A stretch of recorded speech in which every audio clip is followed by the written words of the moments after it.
Allahumma salli ala sayyidina Muhammad al-Fatih lima ughliq wal khatim lima sabaq nasiril haqqi bil haqqi wal hadi ila siratikal mustaqim wa ala alihi haqqa qadrihi wa miqdarihil azim. Amma ba'du.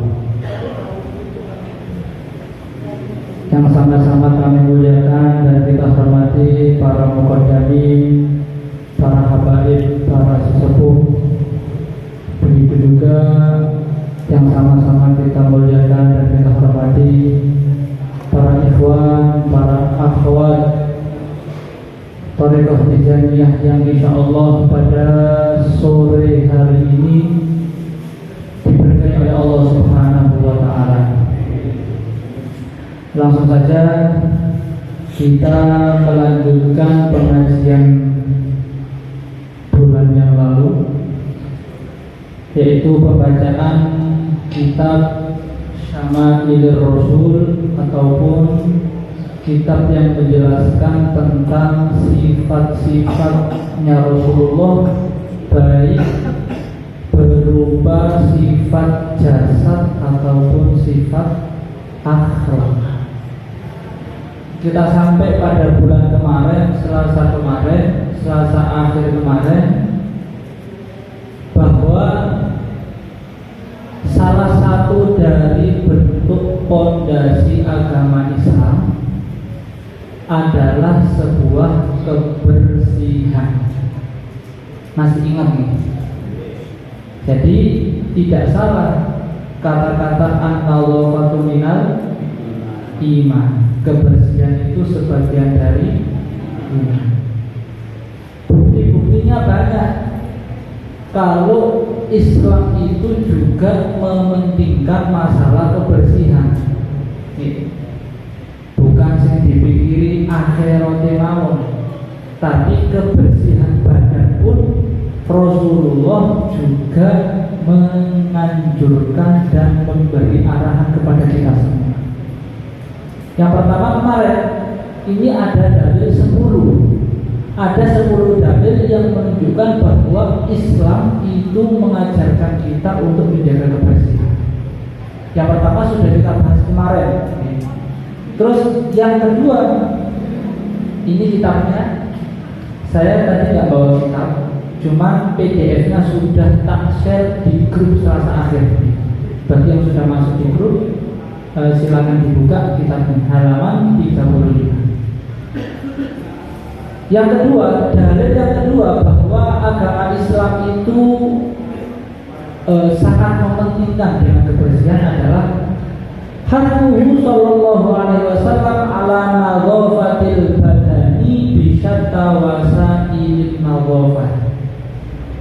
Dalil yang kedua bahwa Rasulullah itu selalu menyemangati dan memberi arahan kepada kita untuk membersihkan anggota tubuh dengan segala cara.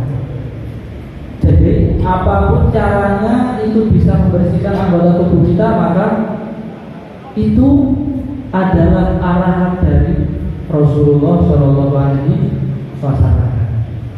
Kita bersihkan pakai sabun, termasuk skincare. Tahu nggak skincare? Perawatan bagi ibu-ibu. Bagi ibu-ibu perawatan itu juga termasuk pembersihan anggota badan. Kalau kita lihat banyak sekali sampai pembersihan ini dijadikan sebuah bisnis yang besar. Contohnya apa? Gini gua tadi, produk skincare, produk sabun, produk sampo, klinik-klinik pembersihan karang gigi pun itu juga bisa menjadi bisnis besar. Dan kalau kita ke sana menghabiskan uang untuk membersihkan tubuh kita, itu kita mendapatkan pahala. Kenapa pahalanya? Kita niatkan menjaga diri kita. Kita niat merawat diri kita. Lah, Tadi Rasulullah mengatakan bahwa pembersihan kita disuruh untuk membersihkan tubuh dengan berbagai macam cara. Famin dzalika amru sallallahu alaihi wasallam bil husli wa tahdiruhu min tarkidari. Yang pertama, Rasulullah memerintahkan kita untuk mandi. Dan Rasulullah melarang kita untuk tidak mandi. Lah bagi orang-orang yang betah dengan baunya, walaupun sampai betah dengan bau badannya sendiri, tapi kasihan orang yang di dekatnya, sampingnya. Kita bau, dan kita betah dengan bau kita. Lah sampai itu, yang sampai kita mau sholat gak khusyuk. Kenapa? Baunya apa? Kecut. Lapor, ngapain aku tadi sholat pengen orang ini gak khusyuk aja. Belajar ini, bau badan itu bukan hal sepele, tapi bisa menambah rasa khusyuk ataupun mengurangi rasa khusyuk ketika baunya itu tidak. Ini ada hadis yang diriwayatkan oleh sahabat Jabir. Anna Nabi sallallahu alaihi wasallam qol ala kulli rajulin muslimin fi kulli sab'ati ayyamin huslu yaumin wa huwa yaumul jumu'ah. Ini ada hadis dari Sayyidina Jabir, beliau mengatakan bagi orang-orang yang malas mandi, bagi orang-orang yang malas mandi wajib mandi 1 minggu sekali. Kalau sudah nggak sempat mandi, jangan sampai 1 minggu itu nggak mandi sama sekali. Kalau saya 1 hari nggak mandi aja udah nggak betah. Kalau saya nggak tahu, soalnya saya nggak tahan dengan baunya sendiri, nggak tahan. Sudah suker gitu. 1 hari mandi 1 kali kadang suker sih, 2 kali baru seger. Sampai ada salah satu ulama itu setiap mau melakukan sholat dia pasti mandi. Ditanyain, kenapa sampai kok mandi, mau sholat mesti mandi? Cukup wudhu aja udah cukup, tapi kenapa sampai kok mandi? Katanya ulama itu, saya mandi ini biar saya sholatnya nggak ngantuk, biar saya ini sholatnya lebih fokus, biar saya ini sholatnya lebih semangat. Soalnya kalau habis mandi kan seger, kalau nggak mandi kan kadang-kadang lemper, tahu lemper itu lemes gitu, melubungan gitu, ya itu. Wahwa yaumul jum'ah, yaitu mandi di hari Jumat. Soalnya mandi di hari Jumat itu juga sunnah, sunnah. Jadi ketika sampai mandi di hari Jumat setelah subuh, setelah subuh itu disunahkan untuk mandi di hari Jumat. Jadi niatkan 3. Yang pertama niat untuk membersihkan badan. Yang kedua niat mandi sunnah Jumat. Yang ketiga niat mandi 1 minggu sekali. Jadi ini ada 3. 1 kali mandi dapat 3. Terus kemudian waminalika hadhu sallallahu alaihi wasallam ala ta'ahhudi atrafil badani bin nawafah wa izalatil awsaqi anha wa anna dhalika min al-fitrati diniyah allati ja'at biha jami'ur risalatil ilahiyah. Begitu juga pesan-pesan yang dibawa oleh nabi-nabi sebelum Rasulullah. Nabi-nabi sebelum Rasulullah, mulai zaman Nabi Adam sampai Rasulullah, itu selalu mengarahkan umatnya untuk membersihkan badannya. Gak ada nabi yang gak menyuruh umatnya untuk membersihkan badannya. Semua nabi menyuruh umatnya untuk membersihkan badan. Jadi kita mandi, selain kita merasakan seger, selain kita merasakan aduh enak, kita juga dapat pahala. Syaratnya diniati. Saya tak mandi, niat ikut arahan Rasulullah.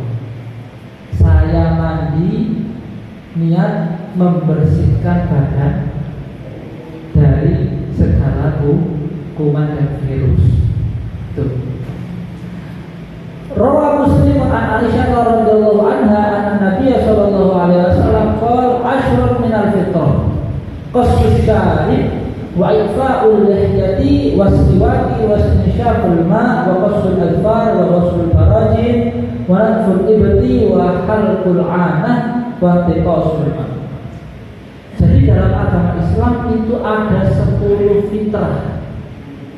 Fitrah itu naluri keagamaan. Ada 10 fitrah. Namanya apa? Khisalul fitrah. Apa?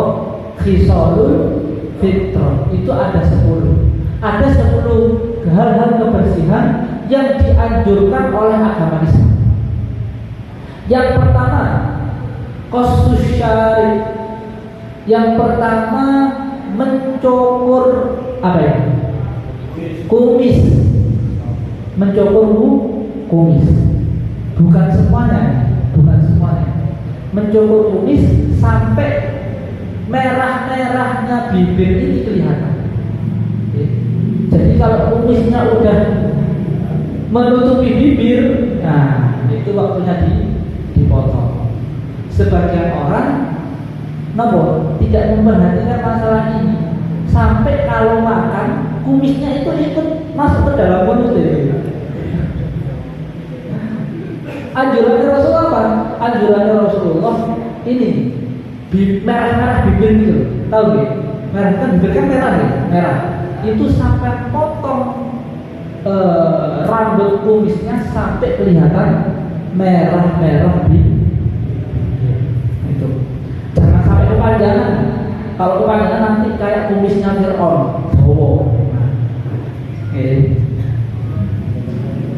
Terus yang kedua ifa'ul lihyah.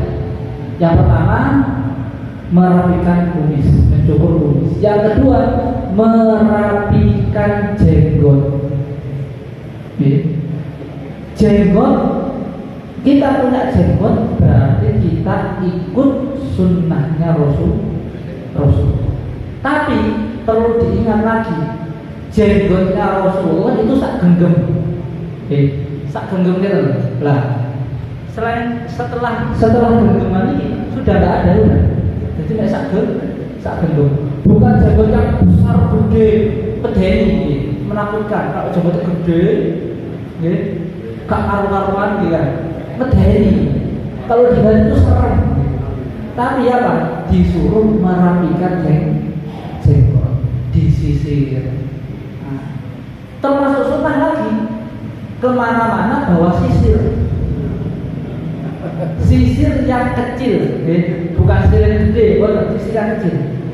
Kalau tentara di itu ada sisir, nggak tahu teman-teman kalau masih cek ke Shopee, belum cek di Shopee, nanti insya Allah tak cek di Shopee ada apa enggak. Kalau ada nanti tak share gitu. Itu ada sisir, ada kecil banget, kayak beteng sisir itu, kayak beteng jadi dimasukkan di saku. Jadi mana-mana jenggot kurang rapi disisiri, kurang rapi disisiri lagi. Jadi orang kan melihat, masya Allah ganteng nih sih, tampak kelihatan lebih muda. Itu. Yang kedua apa? Merawat jenggot. Dalam artian merapikan jenggot. Jadi jenggot tidak kemana-mana, gitu. Soalnya nggak disisir, kadang jenggotnya mengkerak atau mengkrok, gitu. Kayak ini kuda petek ini dulu. Napa? Buntutnya ayam nggak mengkrok gitu. Nah, ini tuh jenggot dan nggak disisir kayak gitu. Kan nggak dirawat. Terus juga di garis bawahi jenggot yang jenggot Rasulullah itu satu satu gerbang. Satu gerbang. Kadang-kadang Rasulullah itu memainkan jenggotnya Rasulullah. Jadi yang belum punya jenggot ada minyak yang digunakan untuk menumbuhkan jenggot. Tapi ada sebagian orang perempuan itu nggak suka kalau suaminya itu berjenggot.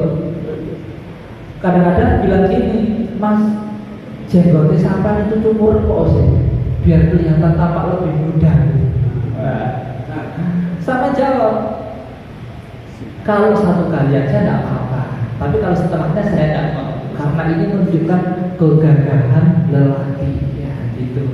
Lah kalau jenggot itu orang kalau itu, sama kayak orang perempuan. Kalau orang perempuan ada jenggot itu berdiri dia, wah payah ini jenggotan, nggak situ ayu, nggak jadi cantik. Pun kedua, ketiga apa? Yang pertama memotong kumis. Yang kedua merapikan jenggot. Yang ketiga siwakan. Siwakan. Siwak. Caranya bersiwak itu ada caranya. Cara bersiwak itu ada caranya. Saya sekarang juga lupa nggak bawa soalnya. Saya nggak mau mengingatkan. Kalau kemarin-kemarin masih mengingatkan soalnya ingat. Sekarang juga saya lupa nggak bawa siwak. Caranya bersiwak nggak apa-apa. Caranya bersiwak itu pertama siwaknya ditaruh di gigi bagian kanan sebelah atas gigi kanan ini. Terus ditarik ke bawah, digunakan untuk mensiwaki gigi kanan bagian bawah. Setelah gigi kanan bagian bawah ditarik lagi ke atas, ditarik atau diletakkan di gigi kiri bagian atas, baru ditaruh ke bawah, ditarik untuk disiwakan di gigi bagian kiri bawah. Jadi kayak angka 8. 1, gini, 1, 2, 3, 4. 1, 2, 3, 4. Oke. Jadi caranya orang singkatan itu salah. Dokter itu bilang apa? Kalau depan atas bawah, kalau samping putar. Ini enggak sesuai dengan sunnah. Siwakan apa? Diputar. Yang atas bawah mana? Yang digunakan untuk atas bawah adalah gunakan siwak itu untuk mensiwaki lidah. Jadi habis siwaknya itu tadi napa iki? Ilate ditokno, siwake digerakkan ke atas bawah. Itu yang benar. Nah, itu caranya bersiwakan. Dan siwak itu nggak harus pakai kayu. Siwak itu boleh juga memakai barang yang kasar. Contohnya kayak baju, baju. Kalau tangannya sendiri gimana Mas kasar? Kalau tangan nggak boleh. Kalau bajunya orang lain gimana? Ya izin dulu sama orangnya. Gitu ya. Pokoknya siwak diperbolehkan untuk menggunakan sesuatu yang kasar, nggak harus pakai kayu. Dan caranya seperti itu tadi. Angka 8. Angka 8 dimulai dari gigi kanan bagian atas. Terus yang keempat, istinsyaqul ma, menghirup air. Ketika wudhu menghirup air lewat di hidung. Itu juga termasuk bisa membersihkan hidung. Pada waktu corona, jadi waktunya nggak lama. Udah tak selesai sampai akhir tahun ini. Nanti selanjutnya dilanjutkan Selasa akhir yang akan datang. Ini terakhir. Pada waktu corona itu ada beberapa teman saya yang tidak kena corona. Padahal dia salaman sama orang-orang yang kena corona itu. Makan bareng sama anak yang kena corona. Ketika tak tanya, sampai apa rahasianya itu? Kok bisa terhindar menghindar dari virus corona, padahal banyak dari kita yang nggak bisa merasakan bau, ya, terus merasakan rasanya makan nggak bisa, tapi dia tetap bisa. Akhirnya katanya dia apa?